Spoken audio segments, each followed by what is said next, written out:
What's going on, everybody? It is your boy Baddog here with another New York Giants video. As always, thank you so much for clicking on the video. I really do appreciate it. Help me out. Hit the thumbs up because it does help out huge. Hit the subscribe button, ring the bell. Obviously, there's going to be a lot of stuff to talk about here with the New York Giants off season. Before we get into that, just want to give a big shout out to my guys, Louis T, Lord Brunson, and of course, the legendary Law Nation for what was the most epic of Super Friends, NFC Super Friends stream ever. There was one hell of a stream. I'm going to leave the link to the live stream in the comment section. Go over there, check it out. Law Nation, he's a legend. I'm just going to leave it at that if you didn't see it. And if you've never been on that channel, hey, that's me and three guys from the NFC East. We get together once a month. We talk some shit. We talk some football. It's a lot of fun. No question about it. Subscribe to that channel if you haven't. And yeah, if you didn't check out the stream, check it out. It's pretty funny. Obviously, Wink Martindale and New York Giants splitting up or going their separate ways. I kind of mentioned this on Twitter. I feel like, and I mentioned this right at the beginning of the year, especially even in preseason, Brian Daboll was kind of acting different. You know, they were talking about building on last year, and he said, you know, every year we face adversity, even I face adversity.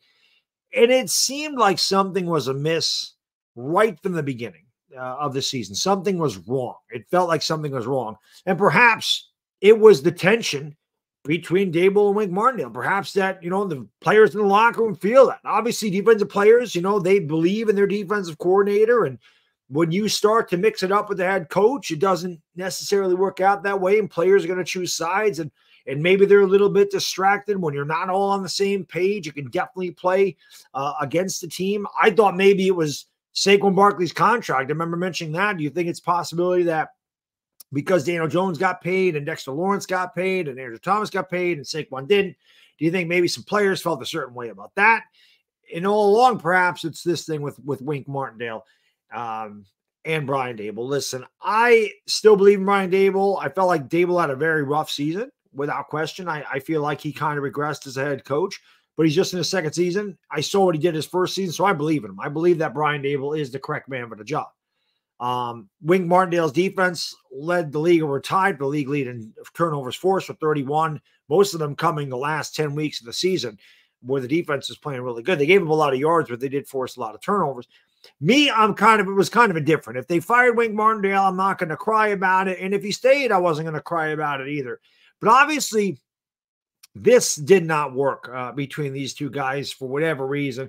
Wink can obviously be kind of tough. And maybe, you know, when you have a second-year head coach and you've been in the league for 20-some-odd years like Wink has, and you just don't get along, maybe sometimes you believe that you know more than the head coach or whatever. You know, this kind of happened. And again, it didn't really affect the 85 Bears, but you remember, if you go way back to when I do, Buddy Ryan and Mike Ditka did not get along at all. At all. They did not get along at all in 85, but it didn't matter because the Bears were so great. The Giants don't have the talent of the 85 Bears.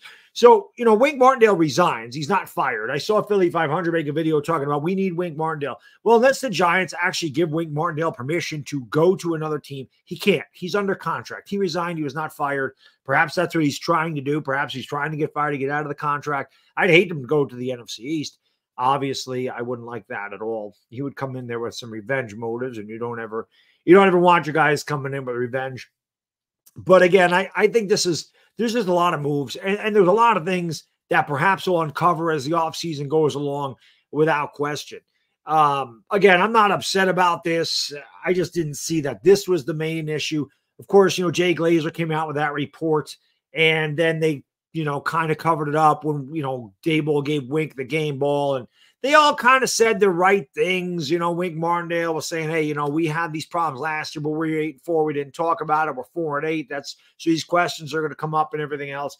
But perhaps this was a problem the entire season. And instead of just, you know, firing him, they just played out the season the way it was. I kind of mentioned on Twitter, it's kind of like a couple of parents that have a really bad marriage and they stayed together for the kids.